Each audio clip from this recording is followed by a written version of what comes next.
እሺ ሌሎች ጉዳዮችን እናነሳለን። የማርከስ ራሽፎርድን ጉዳይ እናንሳ። ማርከስ ራሽፎርድ በጣም የሚገርም ብቃት ላይ አስደናቂ ብቃት ላይ ኮንፊደንሱ መጥቷል።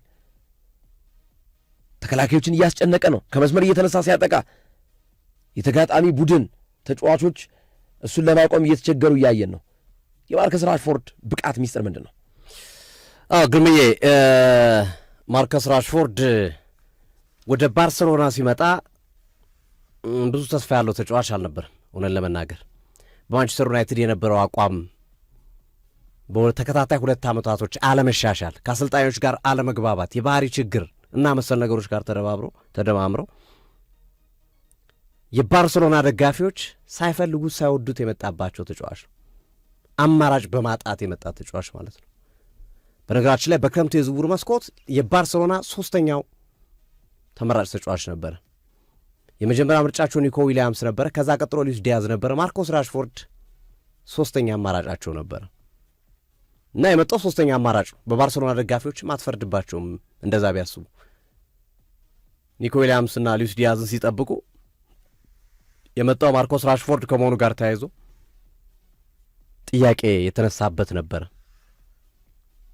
2 የላሊጋ ጨዋታዎችን እንደመጣ አረገ። መጀመሪያ ላይ አንዱ ያው ተጫዋቹ እንደማይፈለግ ከሚያሳይ ነገር መካከል ለመመዝገብ ተጫዋቾችን ሲያስቀምጡ እንደዚህ ወደ ኋላ ቀረት ካረጓቸው በክረምቱ ካስፈረሟቸው ተጫዋቾች መካከል ዘግይተው የተመዘገቡ ተጫዋቾች መካከል ማርከስ ራሽፎርድ አንዱ። ይሄ አንዱ ክለቡ እምነት ስላልነበረው ነው። ራሽፎርድ ላይ ምዝገባውንም ዘግየት ያረገበት ምክንያት ዘግይቶ ነው የተመዘገበው። አወዛጋቢ ነበር። ላይ መዘገብ ይችላል ባርሴሎና ካለበት የገንዘብ ችግር አንጻር ምናምን እየተባለ ብዙ ነገሮች ነበሩ። ይሄ የሚያሳይ ኒኮ ዊሊያምስ ወይም ሉዊስ ዲያዝ ቢሆን ቀድሞ የሚያስመዘግቡት ተጫዋች ሆን ነበረ። ግን ማርኮስ ራሽፎርድ ስለነበረ እና ቅድም እንዳልኩት በ2 ተከታታይ ዓመታት ደካማ የባህሪ ችግር አለበት ተብሎ የሚነገር ተጫዋች ስለነበረ ዘግይቶ ነው ያስመዘገቡት። ከዛ በኋላ 2 የላሊጋ ጨዋታዎችን አረገ። 45 ደቂቃ በድምሩ ተጫወተ። የስፔን ሚዲያዎች ፊጎሊንቶ እያሉ ነበረ የፊት ገጻቸው ላይ ሲጽፉ የነበረው የባከነው ሰው እያሉ ማለት ነው። 2 ጨዋታ 45 ደቂቃ ነው የተጫወተው። ግን ልክ አልነበረም እንቅስቃሴው በመጀመሪያዎቹ 2 ጨዋታዎች ላይ። ከዛ በኋላ የመስከረም ወር የብሔራዊ ቡድን ረፍት መጣ እና ባዩት 45 ደቂቃ ሂደት ቶማስ ቱከል ደስተኛ ነበሩ። የባርሴሎና ደጋፊዎች ግን ብዙም ብሎ ነበር የያዙት። እንግሊዝ ሰርቢያን 5-0 ስታፈራርሳት የተጫዋች ጎሎች አስቆጠረ። ራሱን በደንብ ማሳየት ቻለ በእንግሊዝ ብሔራዊ ቡድን። ከዛ ከእንግሊዝ ብሔራዊ ቡድን ሲመለስ ነገሮች አልጋ ባልጋ ሆኑለት። ጎል በማስቆጠርና አሲስት በማድረግ ብቻ አይደለም። ሃንሲ ፍሊክ በቁጥር 1 የሚመርጧቸው ተጫዋቾች በሙሉ ተጎዱ። ላሚን ያማል፣ ራፊኒያ፣ ሊቫንዶስኪ ተጎዱለት። ይሄ ለማርኮስ ራሽፎርድ በሩን ብርግድ አድርጎ ከፈተለት፣ እድሉን አመቻቸለት። በየጨዋታው መጫወት ጀመረ። በሚያስገርም ሁኔታ ከእነዚህ ተጫዋቾች ጉዳት በኋላ በመጀመሪያዎቹ 2 ጨዋታዎች 45 ደቂቃ ብቻ የተጫወተው ራሽፎርድ ከ7 ጨዋታ 6ቱን በተከታታይ ጨዋታ ተጫወተ። ያውም 7ኛውን ጨዋታ ያልተጫወተው ከሄታፌ ጋር የነበረው ጨዋታ ነው። 1 ጨዋታ ያልተጫወተበት ጨዋታ፣ እሱን 2 ደቂቃ አርፍዶ በመምጣቱ ልምምድ ቦታ ላይ ሃንሲ ፍሊክ 2 ደቂቃ ልምምድ ቦታ ላይ ፕሪማሽ ላይ አርፍዶ የሚመጣ ተጫዋች ቋሚ 11 ውስጥ አያስገቡም። ይሄ ህጋቸው ነው፣ መመሪያቸው ነው። ለዛ ነው ያልገባው ቋሚ 11 ውስጥ። ከዛ በኋላ ይቅርታ ጠይቆ በሌሎች ጨዋታዎች የገባበት ሂደት አለ። ማርኮስ ራሽፎርድ ቫሌንሺያን 6-0 ባርሴሎና ሲያሸንፍ አሲስት አድርጓል።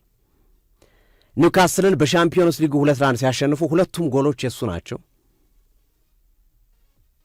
ከሄታፌ ጋር ቅድም ባልኩት ምክንያት አልተሰለፈም አርፍዶ በመምጣቱ። ሪያል ኦቪዲዮን 3-1 ሲያሸንፉ አሲስት አድርጓል። ሪያል ሶሲዳድን 2-1 ሲያሸንፉ አሲስት አድርጓል። በፒኤስጂ 2-1 ቢሸነፉም አሲስት አድርጓል። በሲቪያ 4-1 ቢሸነፉም የተሸነፈችውን የማስዘዘኛ ጎልን ያስቆጠረው ራሽፎርድ ነው። ኦሎምፒያኮስን በቀደም 6-1 ሲያሸንፉ 2 ጎሎችን አስቆጥሯል። በአጠቃላይ በዘንድሮ የውድድር ዓመት 5 ጎልና 6 አሲስት ያም ማለት ባደረጋቸው 12 ጨዋታዎች 11 ጎል ላይ ተሳትፏል። ከያማልም ከሊቫንዶስኪም ከራፊኒያም ከማንም በባርሴሎና ቁጥር 1 የጎል ተሳትፎ ያለው ተጫዋች ማርኮስ ራሽፎርድ ነው። ይሄንን ራሽፎርድ ሲዘዋወር የባርሴሎና ደጋፊ በለው የማንቸስተር የማንም የትኛውም እግር ኳስ የሚመለከት ሰው በፍጹም ሊጠብቀው የሚችል አልነበረም። ይሄ ይሆናል ብሎ አይገምትም። እነ ራፊኒያ እነ ላሚን ያማል ባሉበት ቡድን ከ12 ጨዋታ ራሱ 3 ጨዋታ ካረገ ትልቅ ነው ብለህ የምታስበው ተጫዋች ነው ማርኮስ ራሽፎርድ። ግን በ12 ጨዋታ 11 ጎልና አሲስት ማድረግ ችሏል። ይሄ አስደናቂ ቁጥር ነው ለማርኮስ ራሽፎርድ። ማርኮስ ራሽፎርድ በባርሴሎና አዲስ ነገር ጨምሮላቸዋል፣ ያልነበራቸው በጣም ጥራት ያላቸው ኮርናዎችን ያሻግራል። ጥራት ያላቸው ባርሴሎና በኮርና ኳስ ወይም ከማዕዘን በሚሻገር ኳስ ብዙ ጎል የሚያስቆጥር ቡድን አይደለም። ማርኮስ ራሽፎርድ ከመጣ ወዲህ ግን ሌላ ዳይናሚዝም ሰጥቷቸዋል ለቡድናቸው። ይሄን ሃንሲ ፍሊክ ራሳቸው ያመሰገኑበት ሂደት አለ። እስካሁን ባለው የባርሴሎና ውድድር ዓመት እስካሁን ባለው በሁሉም ነገሮች አንደኛ ነው። ግርሜ ሹት በመሞከር 27 ሹቶችን አድርጓል። አንደኛ ነው፣ ማንም አይበልጠውም። ላሚን ያማል በለው ማነው ሌቫንዶስኪ በለው ራፊኒያ በለው ኢላማቸውን የጠበቁ ሙከራ 11፣ ይሄም አንደኛ ነው። ተቃራኒ ሳጥን ውስጥ 69 ኳሶች በመንካት በዚህም አንደኛ ነው። ብዙ እድሎችን በመፍጠር ፔድሪ ብቻ ነው የሚበልጠው። ፔድሪ 24 ነው፣ ራሽፎርድ 18 ነው። ተመልከቱ ግሩም ቁጥሩ ምን ያህል አስደንጋጭ እንደሆነ። ይሄ ተጫዋች በየ88 ደቂቃ ጎል ያስቆጥራል። አሲስቱን ትተነው ማለት ነው። በየ88 ደቂቃ ጎሎች ላይ ይሳተፋል፣ ያስቆጥራል። 2022-23 ላይ የእሱ የምንጊዜም ስኬታማ የውድድር ዓመት ነው። 30 ጎሎችን በማንቸስተር ዩናይትድ ያስቆጠረበት ወይም በ30 ጎሎች ላይ የተሳተፈበት። በዚህ ሮሾ የሚቀጥል ከሆነ አሁን ባለው ቁጥር የሚቀጥል ከሆነ ራሽፎርድ የምንጊዜም ምርጡን የውድድር ዓመቱን በማንቸስተር ዩናይትድ የነበረው የ2022-23 የውድድር ዓመቱን ክብረ ወሰን ያሻሽላል በዚሁ የሚቀጥል ከሆነ። በነገራችን ላይ በአውሮፓ ሻምፒዮንስ ሊግ ብዙ ጎሎች ላይ የተሳተፈው በዘንድሮው የውድድር ዓመት ማርኮስ ራሽፎርድ ነው። 5 ጎሎችና አሲስቶች ላይ ተሳትፏል። በድምሩ ጎልና አሲስቱ 5 ነው። አንደኛ ነው በጎልና በአሲስት 5 ጎልና አሲስት ያለው ተጫዋች የለም እስካሁን ባሉ 3 ዙር የአውሮፓ ሻምፒዮንስ ሊግ ጨዋታዎች እና ማርኮስ ራሽፎርድ እንደ አዲስ አልተወለደም። ግርሜ እስካሁን ባለው ሂደት በጣም አስገራሚ ቁጥራዊ አሃዝ ነው። አዎ ራሽፎርድ ከፊቱ አሁን ትልቅ ጨዋታል ኤል ክላሲኮ የፊታችን ወዲህ የሚከናወኑ እዚህ ጨዋታ ላይ ራሱን ማሳየት የሚችል ከሆነ የውድድር ዓመቱን ዲፋይን ማድረግ ይችላል፣ መወሰን ይችላል። የውድድር ዓመቱ በቃ ለራሽፎርድ የስኬት ነው ብለን ልናነሳው የምንችልበት እድል ይኖራል። ጃንዋሪ ላይ ባርሴሎና እኮ ተዘጋጅቷል በቋሚነት ሊያስፈርም የለም እኮ በቃ ማንም ተጫዋች በስሉ እኮ ቁጥር ያለው የለም። እንግዲህ የማይታመን እኮ ነው። በእርግጥ ላሚን ያማል የተወሰነ ሳምንታት ጉዳት ነበረ። ራፊኒያውንም ጉዳት ላይ ነው ያለ። ሊቫንዶስኪም እንደዚህ ጉዳቶች በተወሰነ መንገድ ሲያጠቁት ተመልክተነዋል። ግን ጉዳትም ባይሆኑ በዚህ ልክ ሊሳተፉ አይችሉም። እንደው ከጉዳት ነጻ ቢሆኑ እንኳን በ12 ጨዋታ 11 ጎል ላይ ከባድ ነው። በጣም በጣም አስገራሚ ቁጥር ነው እና የቀድሞው የማንቸስተር ዩናይትድ ተጫዋች ፖል ፓርከር እነዚህን ቁጥሮች ከተመለከቱ በኋላ አንድ አስተያየት ሰጠ። ለካ ማርኮስ ራሽፎርድ ሲያሾፍብን ነበረ፣ በማንቸስተር ዩናይትድ ሲቀልድብን ነበር የኖረው። እንዲህ አይነት ብቃት እያለው ነው ለካ ሲሪየስ ካለመሆን ከንዝላልነት በመጣ ችግር ነው የእግር ኳስ ሕይወትን አደጋ ውስጥ ከቶት የነበረው። በብቃት ማነስ በአቋም መውረድ ሳይሆን በእንዝላልነት የመጣ ችግር ነው ብሎ መደብ እንደሚያሰጡታል ያስማማል ይመስለኛል። አይደል ግርሜ? ሲነሳበት ነበረ የዲሲፕሊን ችግሮች፣ ትኩረት ማድረግ የሚገባውን ትቶ ትኩረት ማድረግ በማይገባው ቦታ ላይ መቆየት እና መሰል ነገሮች ሲነሱበት ቆይቶ ነበርና ይህንን በማንሳት ነው እየተናገረው ያሉት።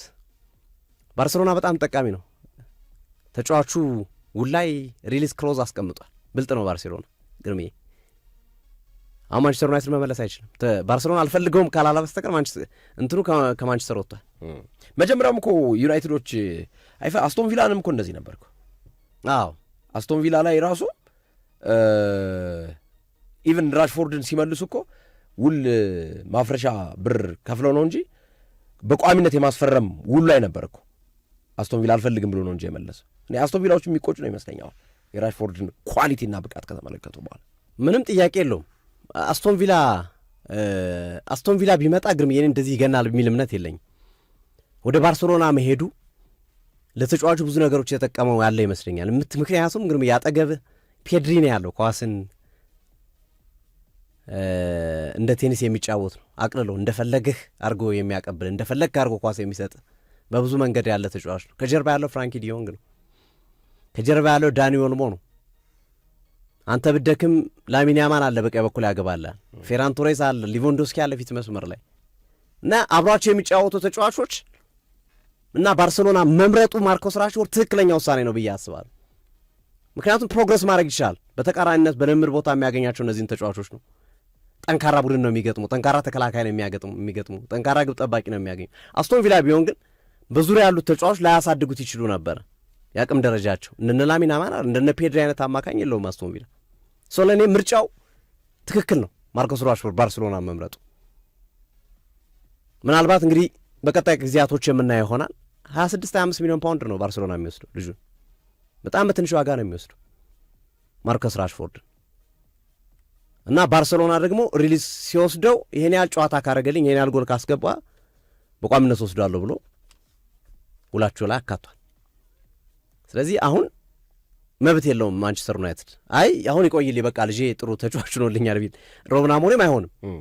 አረ ዋጋ ጨምራለሁ ብትልም አይሆንም። ኦልሬዲ አስራሉል ገብቷል። እና ባርሴሎና በጣም ተጠቃሚ ነው። ይሄን የመሰለ ተጫዋች እንዲህ አይነት ቁጥር ያለው ተጫዋች እንግዲህ ከ30 ሚሊዮን ፓውንድ በታች ማግኘት የማይታመን ዋጋ ልክ ነው። እና ራሽፎርድ በባርሴሎና ቁጥሮቹ በጣም አስደንጋጭ እና አስገራሚ ሆነዋል። አሁን እንደዛ ሲተቹት የነበረው ለምን መጣ ሲሉ የነበሩት የባርሴሎና ደጋፊዎች በየቀኑ እጃቸው እስኪላጥ ማጨብጨብ ለሱ ስራቸው ሆኗል። ግርምዬ